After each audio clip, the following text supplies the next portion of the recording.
Good afternoon, everybody. You're all very welcome to this talk this afternoon, Reorg Canada in Action, Experiences in Museum Storage Reorganisation. And it has been organised in partnership with ICCROM Ireland and the Irish National Committee for Blue Shield, with thanks to the Canadian Conservation Institute.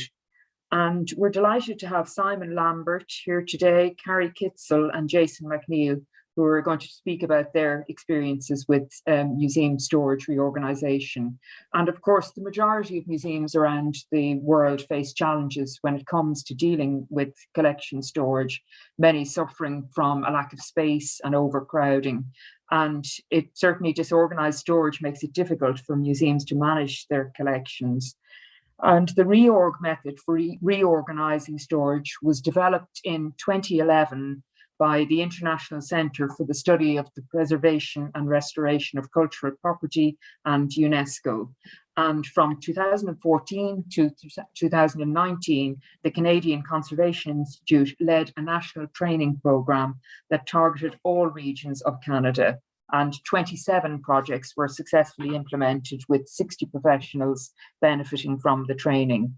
So in this session, we're going to hear from Simon Lambert first, and Simon is manager of the Preventive Conservation Division at the Canadian Conservation Institute, and he was one of the early developers of the reorg method during his time at ICCROM and was the coordinator of the CCI's Reorg Canada training program from 2014 to 2019.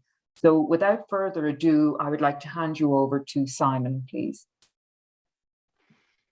Thank you very much, and I'd like to thank ICCROM Ireland and as well as the Blue Shield Committee for Ireland for this invitation. I'm very happy to be here today on International Museums Day. So first I'd like to say that I feel very fortunate to be able to join you today from the unceded Algonquin Anishinaabe territory from which I'm calling today. So thank you. And I will get right into this. I guess one of the things that we are always kind of having to deal with in terms of reorg and museum storage reorganization is fighting this maybe public perception that this is what all storage areas look like, when in reality, we know as museum professionals and maybe some museum people from the general public who have been in museum storage areas, that often the situation is not as nice as in those glossy pictures. These are examples from real storage areas where there are a lot of challenges there, and it's often because it's something that's not, out of sight, out of mind kind of thing. So often we're not able to focus our resources as much on back of house activities, and the reorg program really aims to address that, to make sure that collections are able to be used by institutions. So it's a problem that has grown over time because over the past 50 years, the size of collections has increased exponentially, and it affects a large portion of collections, as we know, because most of what museums have in their collection is actually in storage in most cases. So what you see on display is sometimes 3, 5, 10% maybe of the collection, but 90% of it is in storage. So it's really something that affects a lot of objects. We did a survey when I was at ICCROM about collections and storage to understand, just get a snapshot view of the situation in storage across different countries all over the world. So we got nearly 1,500 responses from 136 countries, and this was the kind of data that was emerging from that survey. So 50% said that their storage units were overcrowded. 40% said the lack of management support for any activities related to storage. It was unclear in about a third of museums who was responsible for the storage areas. A quarter of them, there was no location system to track objects or to retrieve them. And one statistic that is not here is that also a quarter of museums said that the storage rooms were so crowded that it was impossible to get from one end of the room to the other.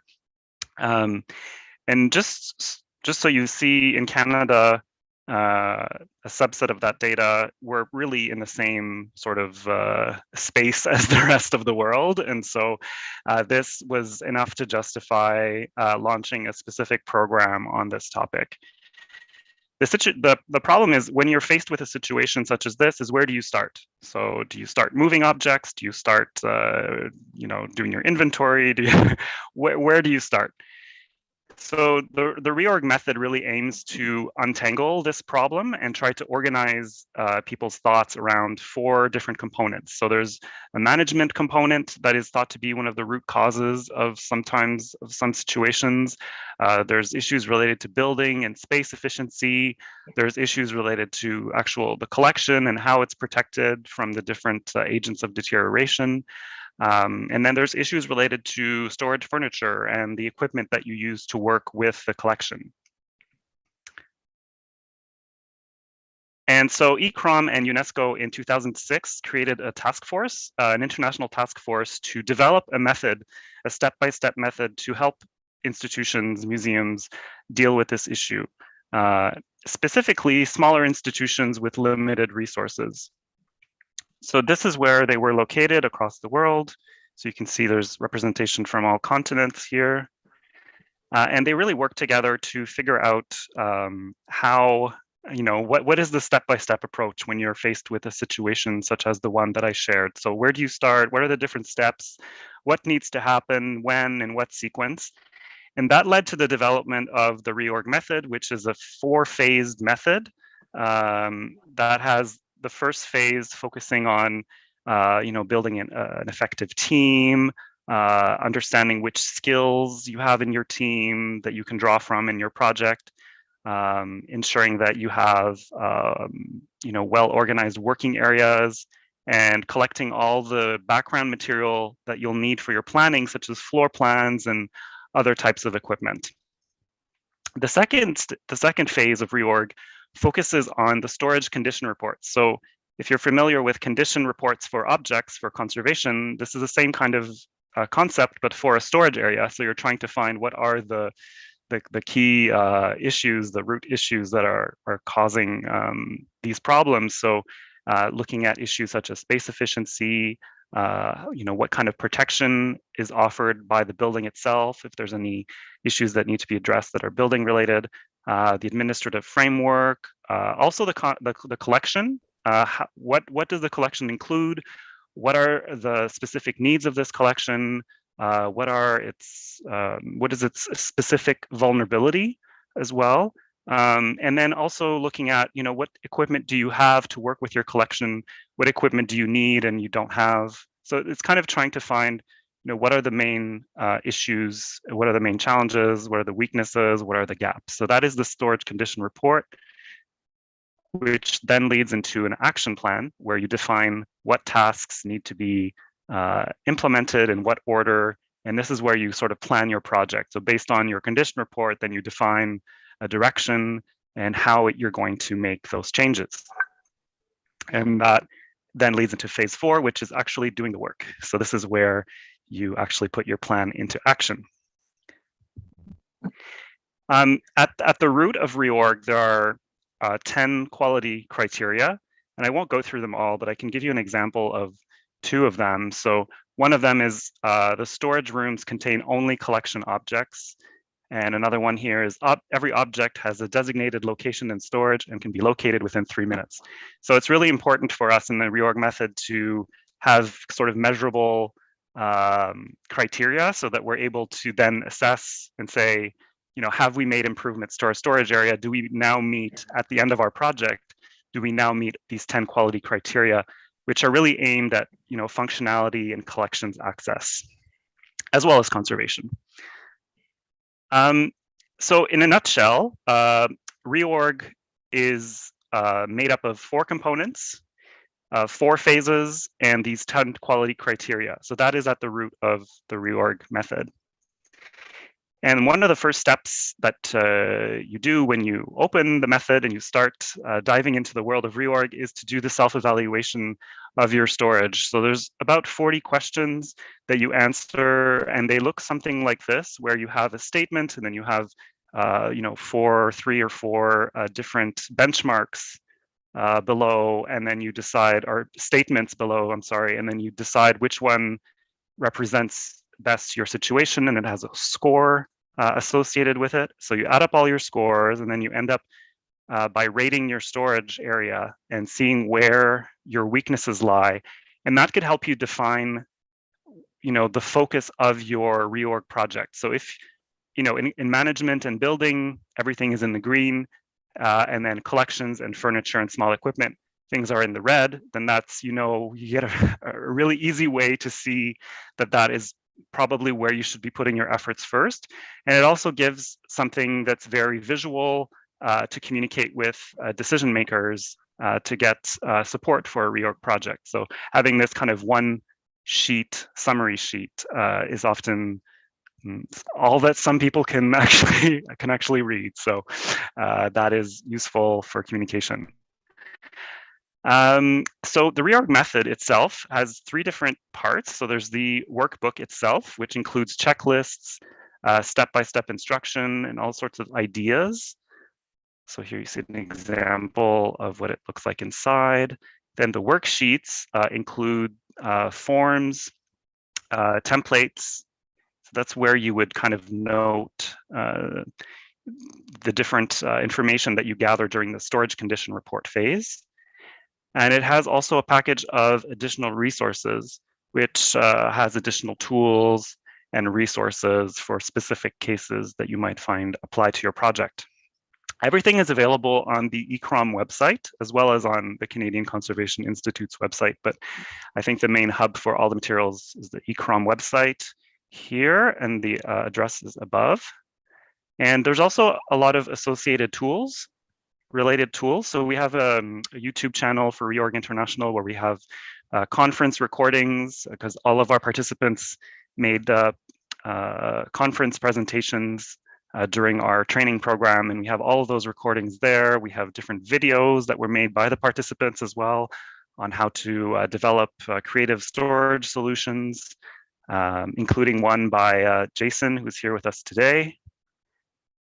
We also have a Tumblr blog where we have collected over the years different DIY type of storage solutions that we have found participants have developed and were useful ideas. So this is mostly a visual resource for people to get ideas that are usually focusing on less expensive, locally available materials.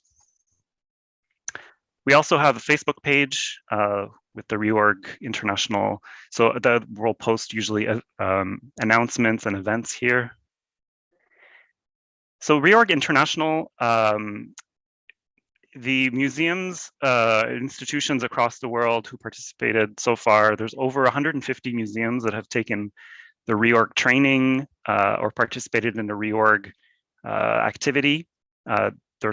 I'm sure there are many more that have just picked up the method on their own and that have used the tools to develop their own projects. But these are the ones we know about in over 30 countries. In Canada, from 2014 to 19, we launched a 5-year training strategy targeting each of the 5 regions across Canada. And we were able to complete 23 projects. Actually, more than that, because this is just the projects for the participants, but then we had also workshops every year. In essence, these are the members of the Reorg Canada network. So there's 47 professionals that have gone through this program and that have been trained in some way. And today you will hear from Jason and Carrie. So here they are. Carrie is from Ontario and Jason is from Prince Edward Island. So just very quickly, a couple of lessons learned over the 5 years of the program. Teamwork is really, really important. A strong team in the project really makes a huge difference. people have found that it's really difficult to estimate how much time it will take to implement their projects. So what some participants have said is, when you're in doubt of how long it will take you, double whatever you think it will take, and that is how long it will take. Because reorgs are inherently full of surprises, as I'm sure Carrie and Jason will attest to, and you find things that you didn't know you had. It's always full of surprises. So that's why there's a lot of unknowns, and it's difficult to really estimate the time. It's also really important to be flexible and to adapt your plan as needed. As I said, there's many unknowns. There are things you discover along the way. It's really important to not be married to your plan and to be able to adapt it as you go. We often do this when we do the reorg workshops. We reassess at the end of every day, and if we need to change our plan because we have new information, then that's what we just have to do. One question we get often is, do we have to do our inventory before we do our reorg project? And our advice is to do your reorg first and then do your documentation, because a reorg enables you to access your collection and see your collection where previously you maybe you weren't able to access or see your objects. And so it's much easier to do an inventory once you have that collections access and visibility restored. Also, don't let museum quality or conservation grades, like those kinds of phrases, limit your creativity. As long as what you're using is safe for the collections or objects, I think reorg is a great opportunity to experiment and to develop new ideas using locally sourced materials, things you have on hand. As long as you take the proper precautions, I think, the more creative, the better. So we have a few examples here of materials that were repurposed for different reorg projects. Finally, I'd just like to mention that we recently just published a guide called Becoming a Reorg Coach for those who are interested in developing reorg workshops and taking on more of a trainer role. So this is based on the experience of myself and our colleague from Belgium, Marjolaine de Bulpap. And we have developed this guide, which includes tools for people who want to be coaches and coach others during their reorg projects. So that's it for me. And thank you very much. I think Carrie is next. Thank you very much. Thank you very much, Simon. That was really, really interesting and very succinct but thorough at the same time. So next up is Carrie Kitzul, who is Supervisor, Arts and Culture at the Peel Art Gallery, Museum and Archives in Brampton, Ontario in Canada. And after graduating from Western University with a Master's in History of Art, Kitzul joined the Norfolk Art Centre, a municipal art gallery in rural Ontario. And while there, she had the pleasure in participating in the inaugural Reorg Canada training programme. And through this initiative, Carrie built skills that contributed to a 450% increase to storage capacity, which is very impressive, and a $50,000 infrastructure investment in the NAC permanent collection over 2 years. And in 2018, Carrie joined the team at PAMA as collection specialist art, where she has taken a leading role in transforming its collections management program. So thank you, Carrie, and I hand over to you now. Thank you so much, and thank you so much for having me. So I would like to start by acknowledging that the region of Peel is situated on the treaty lands and territory of the Mississaugas of the Credit First Nation, as well as the traditional territory of the Anishinaabe, Huron-Wendat, and Haudenosaunee people. PAMA is grateful to the original stewards of this land and is committed to strengthening its relationship with Indigenous communities. So while I am now at the Peel Art Gallery, Museum and Archives in Brampton, today I'm going to talk about my time at the Norfolk Art Centre at Linwood National Historic Site and my participation in the reorg program, the inaugural reorg program. So a bit about the NEC. The Norfolk Art Centre is a municipal public art gallery housed in an estate home built in 1851 and located in Simcoe, Ontario. It is in a rural environment. I believe the city has a population of about 16,000 people. It was managed by a small staff, and you can see them both on your screen. So it's just a two-person operation. Deirdre Chisholm was the director curator at the time, and I was working as the art gallery assistant. Next slide. So the NEC was dedicated to collecting contemporary Canadian art. It had a collection of over 900 artworks by local, regional, and national artists. The composition of the collection at the time was very common to other Canadian mid-sized galleries whose primary collection activity began in the 70s and 80s, where we had a large component of works on paper, and then a smaller component of paintings, sculptures, and textiles. Next slide.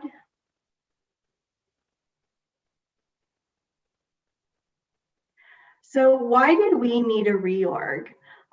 So in addition to having a very busy exhibition and programming and special event schedule, we of course, had collection management duties. But we were struggling with the chaos of our storage area. So you can see that, and you'll see in many pictures throughout, that we had significant problems with our collection storage. So 50% of our paintings and sculptures were on the floor. There were all kinds of non-collection materials in storage, packing material, AV equipment, I think even a set of dictionaries at one point. We had major accessibility problems that increased the risk of physical damage to our artworks due to the layout and insufficient storage units. And not only the artworks, but there were physical risks to staff as well when they were working in storage. As you can see in the picture with the paintings, our paintings were stacked many paintings deep. It was a major kind of jigsaw puzzle effort to locate or access any particular work. This was highly exacerbated by the fact that we had no location system on shelving units or linking objects in the database. Next slide. So I'm just going to briefly walk you in the presentation today through the process that we undertook as a staff of 2 people to turn this really chaotic, hazardous space into, next slide please, this really beautiful white zen clean collection storage area that had everything documented and managed. Next slide. So as Simon noted, one of the early tools that you use in reorg is the storage self-evaluation. This really became a critical tool, not only during this reorg workshop, but over the years as a means to measure our progress in our collections management. So you can see that we were fair to middling in all areas. In the yellow and orange particularly, we were low in management and furniture. So this document from the start did help us to define some of the areas that we really needed to focus on in our reorg project. Next slide. And then another critical tool that was developed as part of the early stages of the reorg methodology was the drafting of our collection storage area. So as you can see, our storage area was really very small, only 32 by 16 by 8 feet. It was pretty packed when you consider that it's a pretty small area when you consider that we have 900 works in the collection. So we were really lucky at the time to have an architect on our advisory board that drafted these really beautiful plans for us. And these actually became really useful tools later on in the planning stages. Next slide. So yes, you can see here more of our mess. And you will see this one sculpture we often called the nose move around in many of the different pictures that appear in this presentation.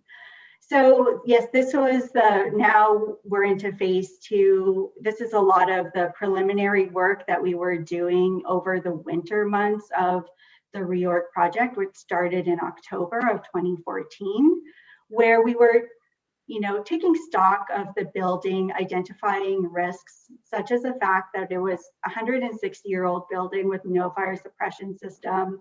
So fire was a major risk for us in terms of loss to the collection. The building also backed onto a river. Though we weren't in a floodplain, there was always a potential threat of flooding to the building that might damage the collection. But then in terms of the actual storage space, when we looked at the percentage of occupation, whether that was the floor or unit fullness, it seemed like storage was really full and that we didn't have capacity to grow or continue to collect. But this was really, these were really misleading figures, because we know, of course, that everything that was taking up floor space didn't actually belong in the collection storage area at all. And while 95% of the collection was inventoried, none of it had any kind of location system. So while we could retrieve objects within 3 minutes, this was entirely dependent on institutional memory, and any stranger coming into collections would take multiple times longer to locate any particular object. Next slide. So I've identified already some of the main issues that we've had: no storage system or no location system. Our floor space was maxed out. We had inadequate storage for works on paper. Our screen racks were built with wood and chicken wire sometime in the 1980s. They were highly unstable and not large enough to accommodate our collection. No storage units for large sculptures, thus they were all resting on the floor. And a slotted shelf that was starting to look a little bit like the Leaning Tower of Pisa. It's quite hazardous to staff and collections alike. So we're really looking to replace that with something that was a lot safer for storage. Next slide.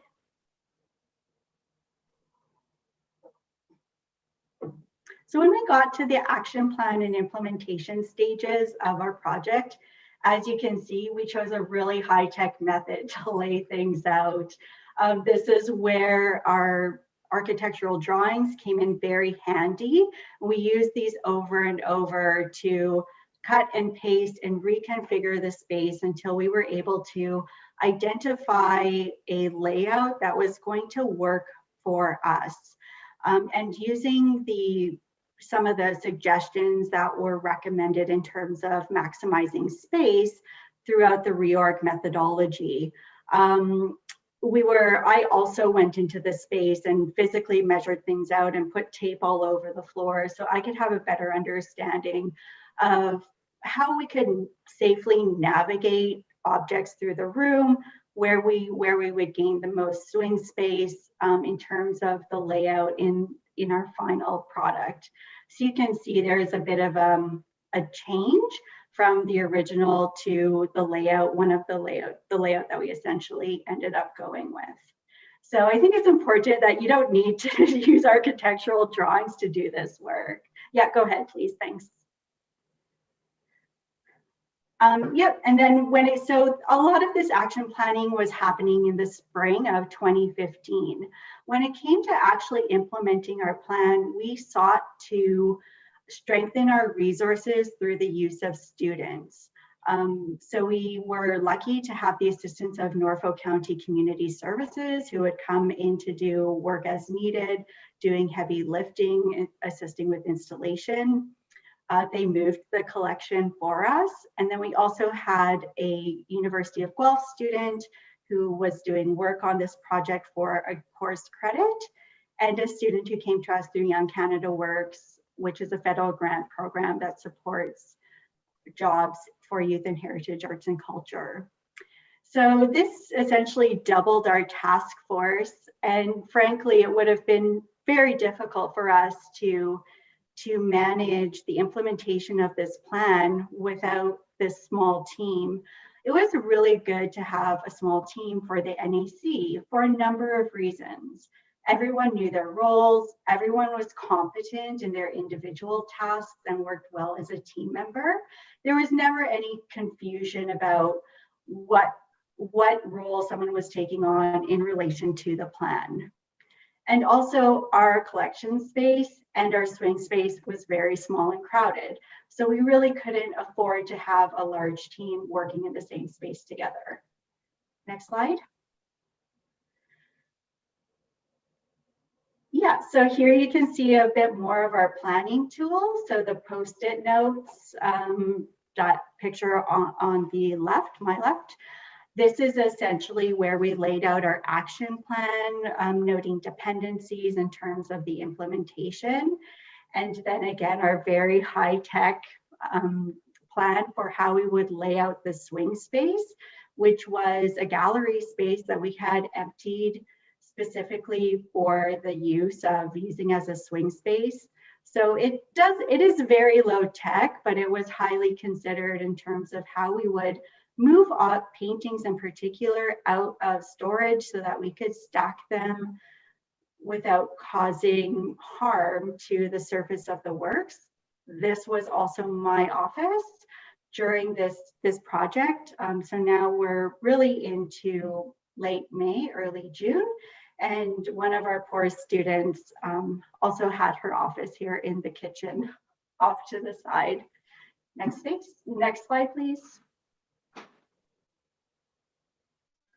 While the renovations to the space and the equipment installation was taking place, we took this opportunity to focus on the management side of the collection. So the students in particular were really focused on putting the accession record information into our newly implemented Past Perfect database.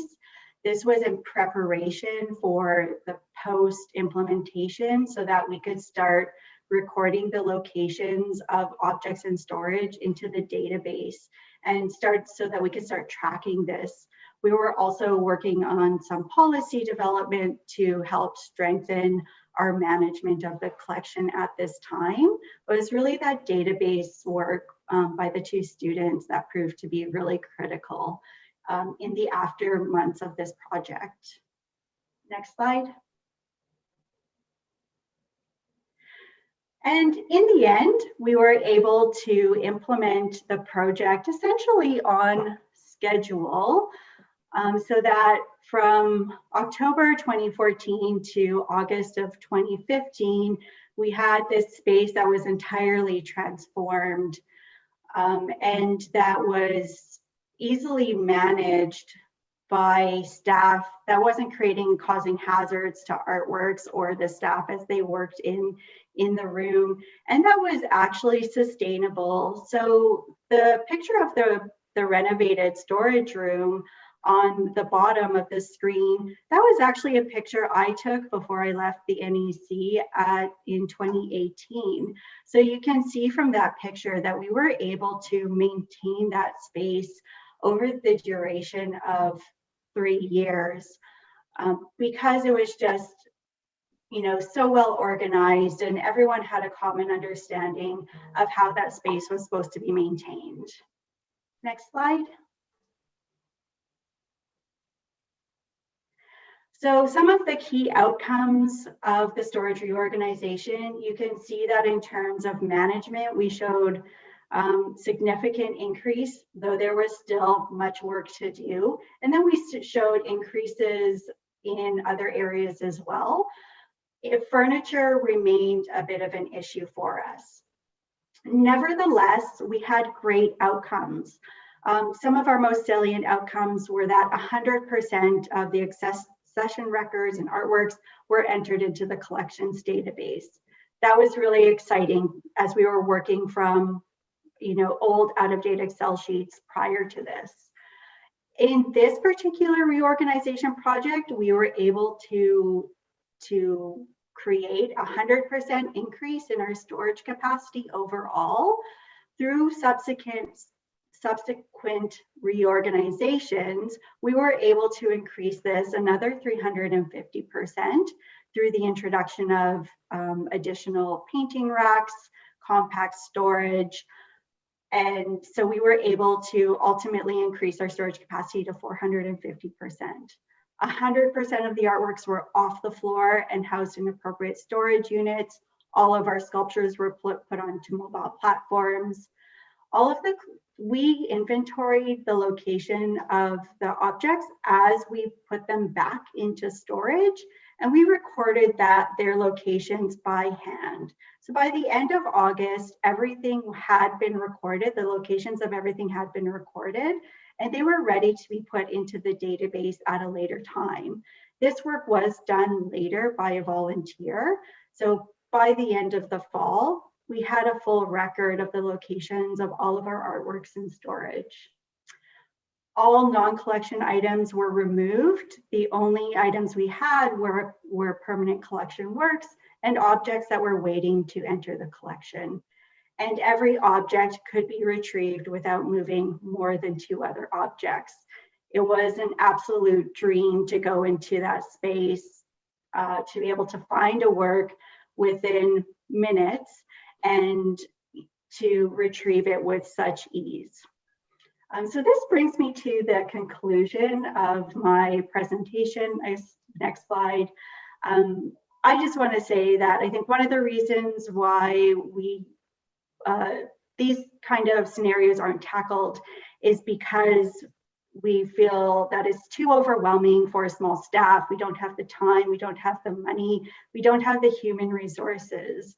But I hope this shows that using a tool like Reorg, which can really help to shape and guide your work and really gives you a path to the implementation of a successful project, shows that you can do this regardless of what your staff size is. And I think Jason is going to have some really great tips following this on how you can do this work also to accommodate minimal budgets. Thank you. Thank you very much, Carrie. That was really fascinating and great to see the images with the transformation of the spaces. So thank you, really enlightening. And last but not least, we have Jason MacNeil, who is the Education and Programming Officer for the Prince Edward Island Museum and Heritage Foundation. And Jason began his museum career as registrar for the PEI Museum, but through his 15 years of service, he's maintained his love of artifacts and material history, which ultimately led him to the museum profession. Jason holds a master's degree in education from the University of British Columbia with a focus on informal learning institutions such as museums. He also has a collections management diploma from the University of Victoria and a Bachelor of Arts in History and Fine Arts from the University of Prince Edward Island. And Jason took part in Reorg Atlantic as the PEI Museum took on the huge task of rehousing their textile collection. So I'll hand over to you, Jason. Thank you.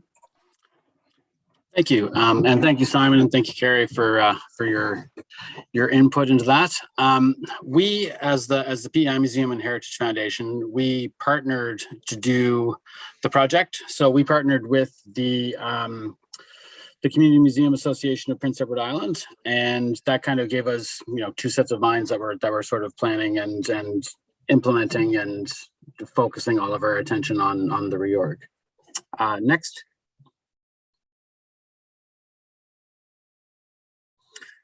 So we decided, the PEI Museum has about 100,000 artifacts, and we have about 11,000 square feet of storage with about 25,000 square feet of artifacts in it. So we decided that we would tackle one section of the storage, and the part that we assessed as being in the most need of reorg was the textile storage.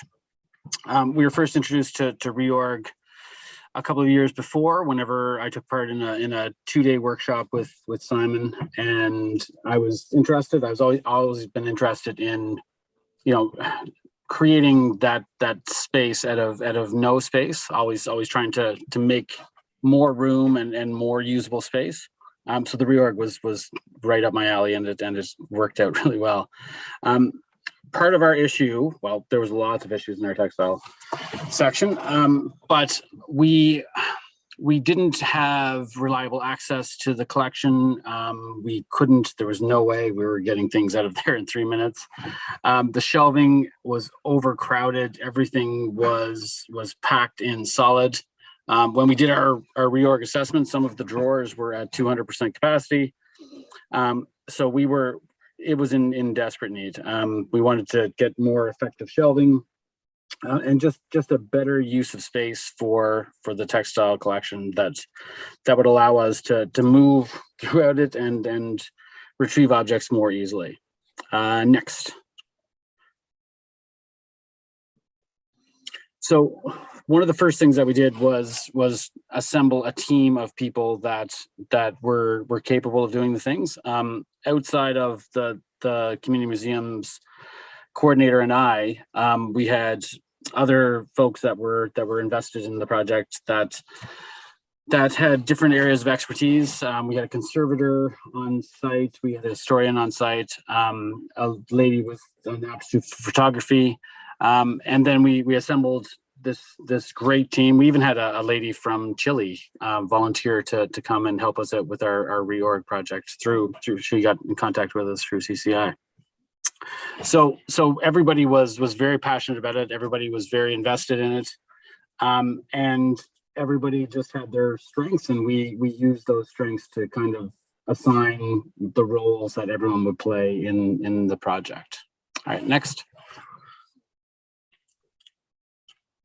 So the first thing we did really was find open source drafting software and measured off the space and drew up the plans.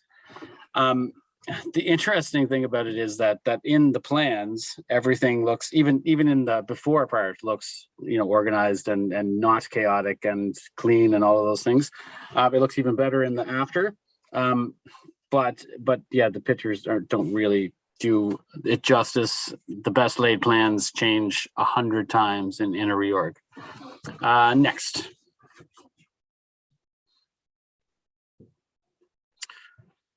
So if you look at the picture on the right, you can see that everything was very, very congested. At the end of the slideshow, we have lots of before and afters to sort of show just the immense amount of improvement that happened through the reorg.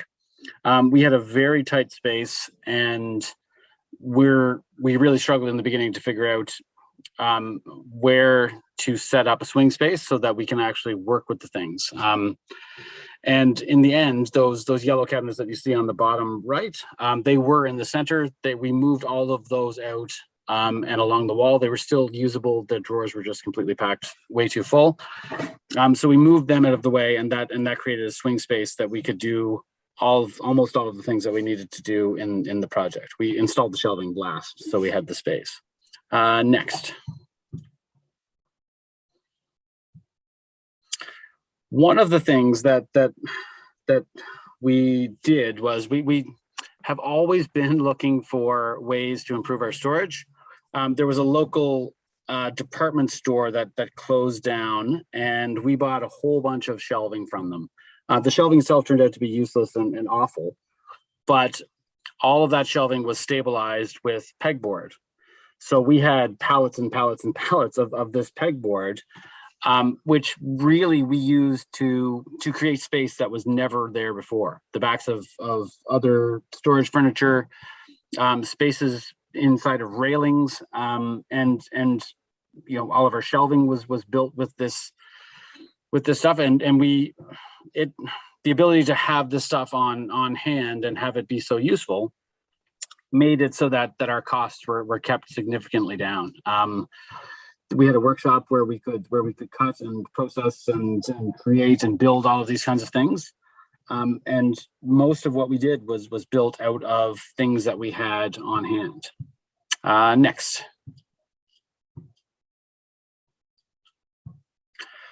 So lots of issues with the plan, right? You lay out the plan and you have this idea that your cotton will arrive at a certain time and your boxes will arrive at a certain time. We sourced the unbleached cotton out of Toronto. It came relatively quickly. but then we had to have it laundered to get the chemicals out of it. So, which cost as much as buying the textile itself. But that took a lot of time because we had to, work with what was available locally. We had to sort out all of the textiles that were going to be rolled. We had to determine what was going to go where. And there's always going to be lots of little things that kind of disrupt what you have planned. Next.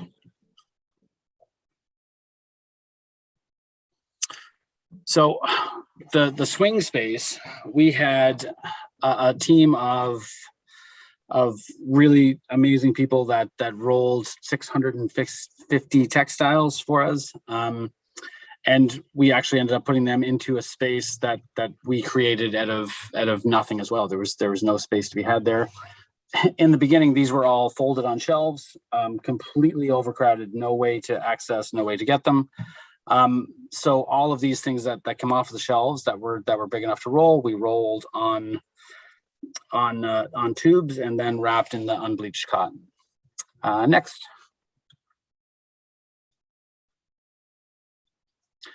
So we originally had planned on buying the materials to make the boxes. But there were other groups that were doing the reorg with us that had bought pre-cut boxes, and it was a lot faster. So we ordered the pre-cut boxes instead, and it took a lot longer for them to arrive than we had planned. So we had this building the boxes and filling the boxes and all of those kinds of things worked into the plan. But we always sort of had things in the background that we could do as we waited if there was delays in getting materials to us. So next.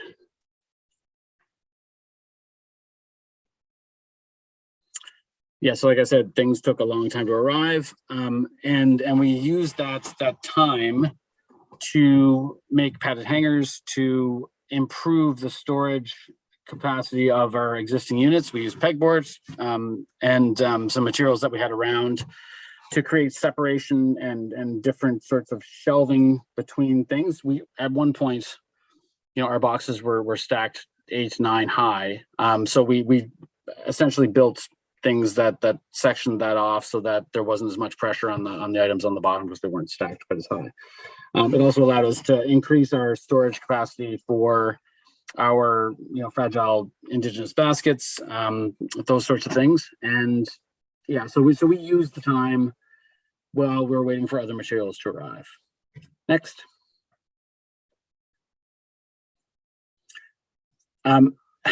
Before the boxes arrived, this was the first time in my history here of ever seeing an empty shelf in our storage facility. It never happened. There are still empty shelves in the storage facility thanks to the reorg.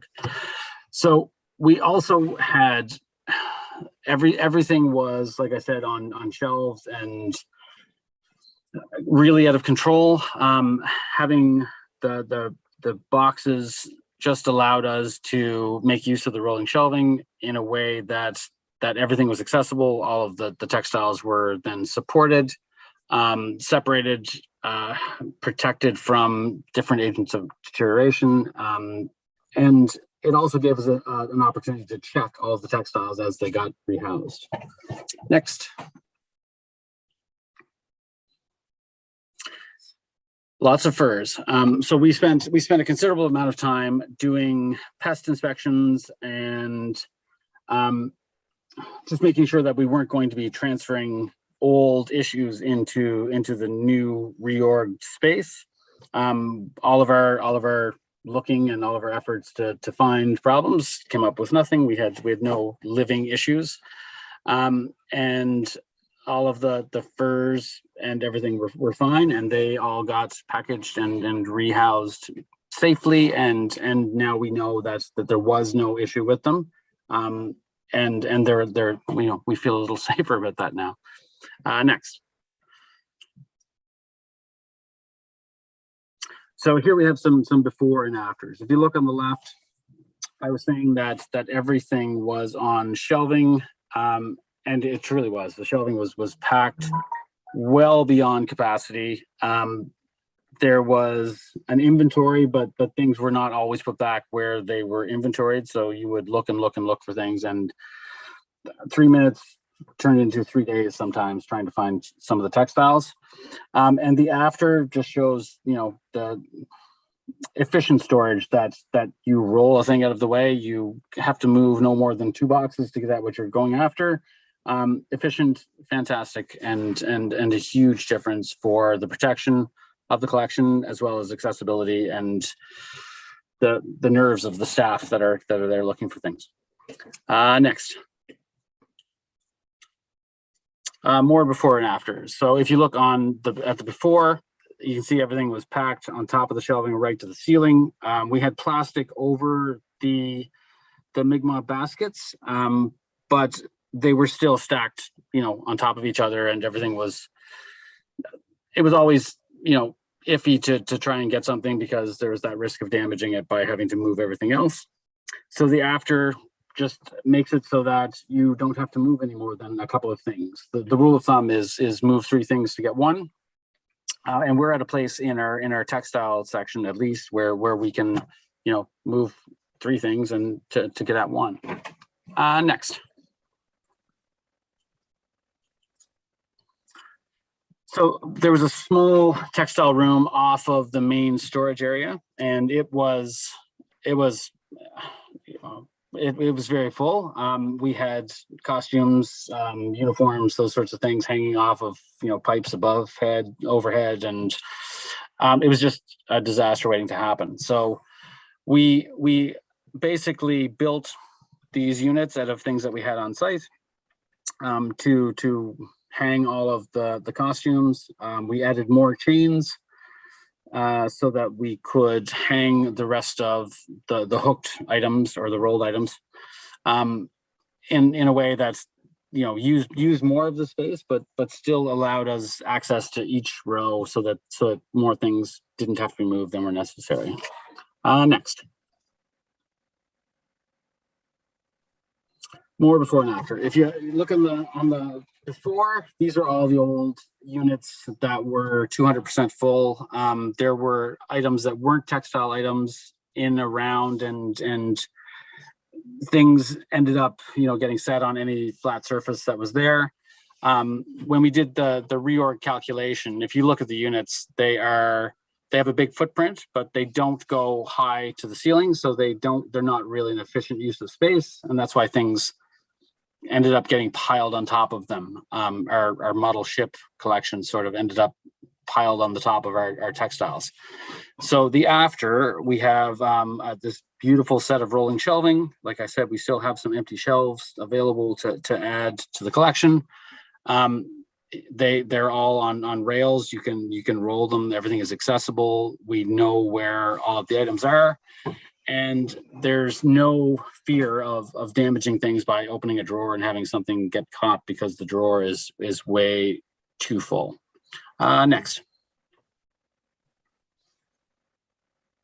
More before and after. So if you look on the before, that railing there is essentially space that we created that was completely unusable. Below, we have the pegboard screwed onto the railing, and inside of that we have smaller objects that are tied on with twill tape, so skates and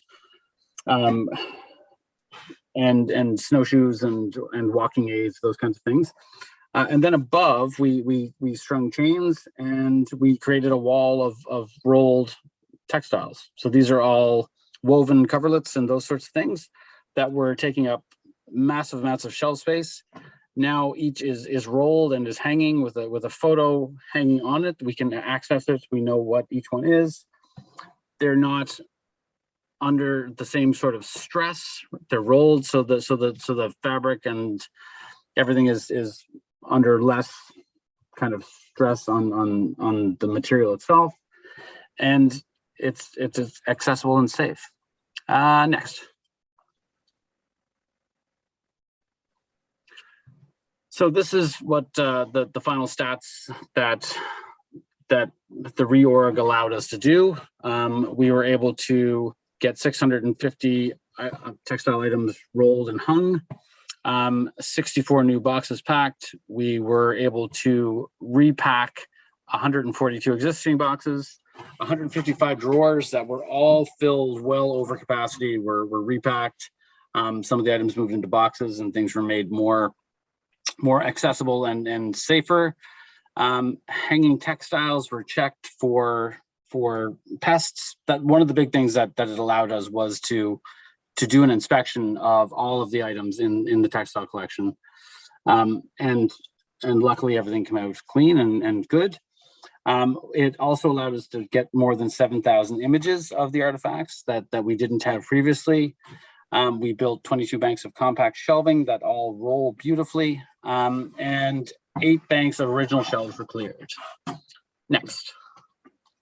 We must be getting close to the end here. Okay, so here are some final thoughts and lessons learned from reorg. And this was mentioned by both Simon and Carrie. It's probably going to take longer than you thought it would, especially in modern day with broken supply chains and all of those kinds of things. It's going to take longer than you thought because you're going to be waiting on materials. You're going to be waiting on all kinds of things. So plan extra time into your projects so that you can, so that you can still meet, a reasonable deadline. Make sure that each person on the team knows what they're doing, and we were able to tap into everybody's strengths. So we used what people are best at. Like I mentioned, we had a photographer that did all of the photographing. We had a conservator that helped out with the pest inspections. We had a historian that had some digital skills that made all of the little images for all the rolled things. And once, if you have your team using their skill set or their strengths, then it doesn't feel nearly as as big of an issue if you're doing something that you like to do and you're good at it anyway. We had lots of issues with accession numbers. There were items that came out that no longer had numbers on them. The numbers were lost in storage, and so we struggled to keep track of accession numbers in cases like that when repacking and re-rolling, and it led to a lot of research needing to be done. Network if possible. We shared lots and lots of ideas with the other groups that were doing reorgs in their own museums, and it was beneficial to all of us. And don't be afraid to think outside the box. We had this plan in place with our lovely little floor plans, but it didn't exactly work out. And reorg, I guess, is a process of change and adapting to the issues that you come up against. You'll find things that are useful. You'll pegboard, right? We pegboarded everything because we discovered its usefulness and how we might be able to tap into that. Use the supplies that you have around. If you have things that can be repurposed, then repurpose them. It will cut down on the costs. And we reorged one section of our storage, but that definitely meant disruption for other areas of the storage as well. And now we're kind of in the process of planning to do reorgs for other areas that needs it a little bit less than the textile storage. But and yeah, no, it was a fantastic experience. Like I said, I've always been interested in changing and creating space, and the whole reorg training and process, especially the 3-day workshop, was probably the highlight of my professional development in collections for sure. And I think that's it. That's great. Thanks very much, Jason. Again, really great talk. And I would like to thank all the speakers today, Simon, Carrie, and Jason, for really illuminating talks and very well illustrated as well in terms of dealing with collection storage and the challenges therein. So would anybody like to have any questions to the speakers? All issues into the new reorg space. Don't be afraid to think outside the box. We had this plan place with our lovely.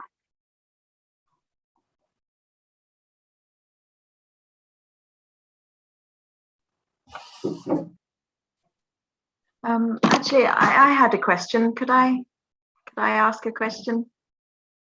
Can you hear me? Yeah.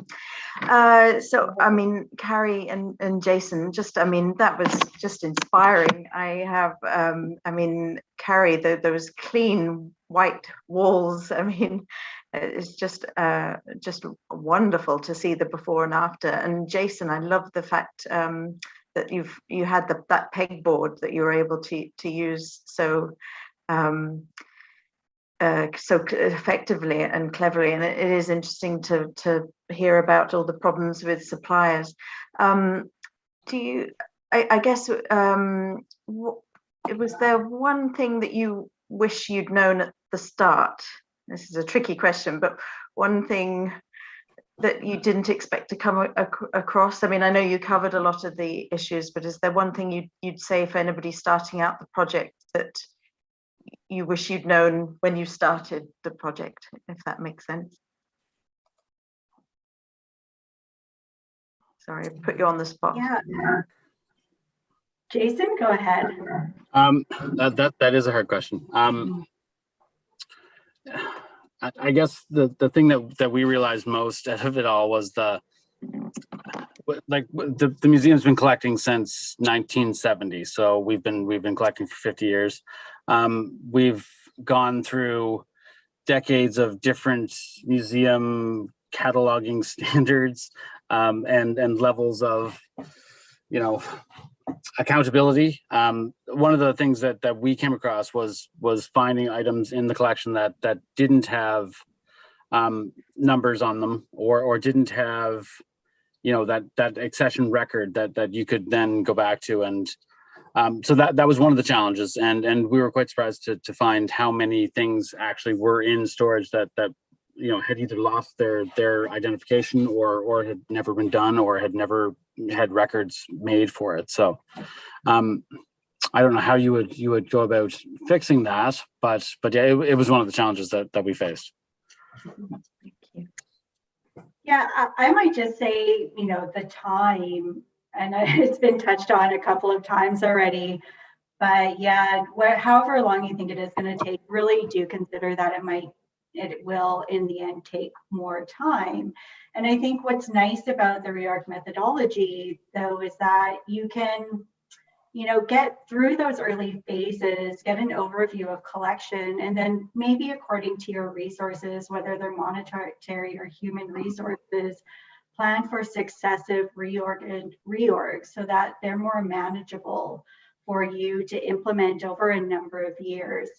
Even in that small storage space at the NAC, it was really pretty intense to try to reorganize that space over, you know, really just the course of 3 months. And we really had to plan that strategically so that we could take advantage of our student workforce.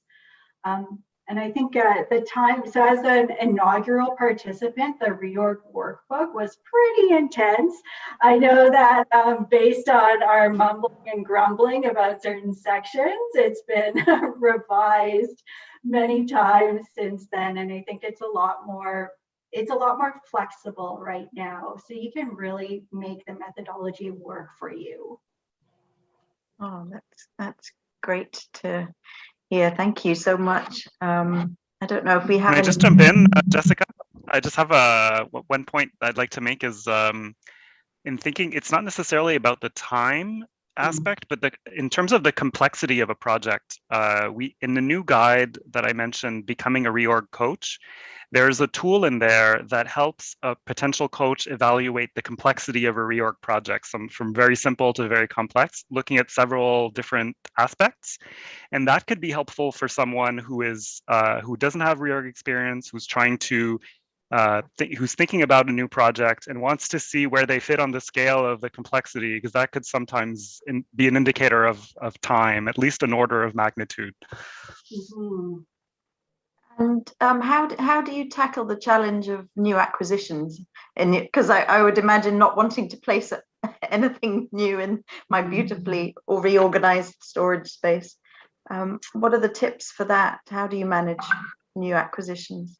Well, you know, the NAC was actually just coming off a 10-year moratorium on collecting, where we just didn't have the capacity to actively collect because of the state of storage, because of the state of the records. There was just no intellectual control over the collection. So once the reorg was done, this really opened up the doors for us to start collecting, you know, very modestly, and with keeping in mind, of course, that you don't want to go gung-ho collecting and then all that space that you just created through your reorg gets eaten up again in short order because of overactive collecting. So it left room for us to collect discriminately in order to maintain growth over a successive number of years.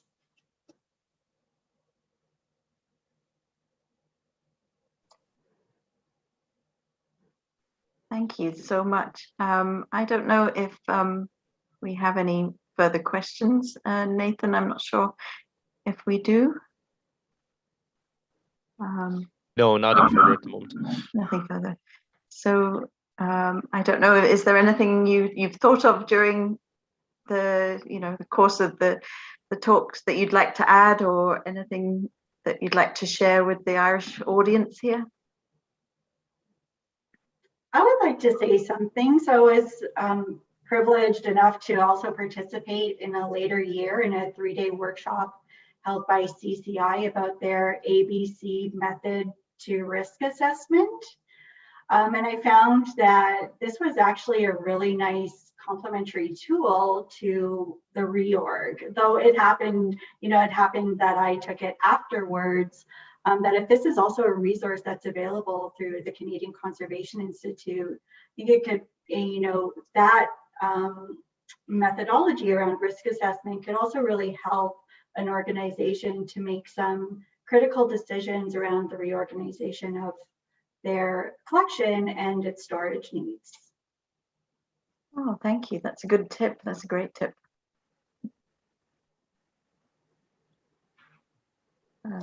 So I'll hand back to Margarita, unless Simon, I don't know if you have anything you'd like to add before we end. Just maybe one point about the budget for these projects. Just Carrie and Jason, could you just give a ballpark of how much in Canadian dollars? Yeah, I can. Sorry, I think that's actually a very good point. So we spent just around $30,000 on our project. So some of this we basically expended our entire budget for capital projects that year on this project. We had a very small operating budget, and we were able to match that with a federal grant that supported collections management initiatives. And then we also applied to a local foundation where we received, a $5,000 grant, and really just looking at where did we have money from donations, fundraising, other budget lines where we could draw from to support this initiative. So we did end up purchasing, a nice painting rack, and we did get some custom work done. We were a little bit less DIY than Jason's team. So it did cost about $30,000, which when you're thinking about storage reorganization, it seems modest, but for the NAC with its overall operating budget, it was actually quite a significant investment. I don't know if Jason has anything to add to that. But I think through Stash, through the Reorg Tumblr, there are lots of really great ideas out there now so that you can do a lot of the work on a lower budget using these more kind of DIY methods that are still safe in terms of the preservation and conservation of your artworks or objects. And so our project cost us about 10 grand, and the bulk of that cost was the rolling storage. If you look at HR, it cost us more, but we were able to tap into lots of funding sources for the people that we used, or the people that took part in the project as well, outside of the regular museum team. Yeah, so the shelving was about 20. We got about we got half of that back through a federal grant. We sourced everything as inexpensively and as locally as we could, and we made use of a lot of things that we had. We used to build our own exhibits, so we had lots of things sitting around an old exhibit room that we turned into shelves, and we reused all of the pegboard and as many things as we could. So in total, materials wise, about 10 grand. Staff wise, it would have been a lot more than that, but that was all monies that were covered through different programs to hire the staff. So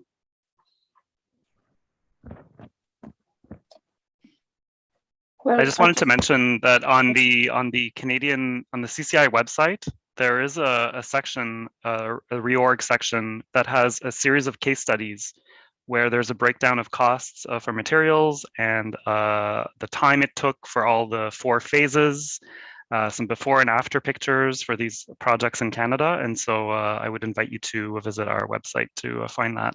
And it includes Jason's project. That's great. Well, I'd like to thank all our speakers, Simon, Carrie and Jason. It was really, really interesting and, so user-friendly in terms of a method, and not intimidating for, smaller museums starting off on that journey as well, and also very practical and very good to see the repurposing of materials as well in terms of our green credentials. And also great to see all the online resources, which I'm sure many of the audience here today will be making use of.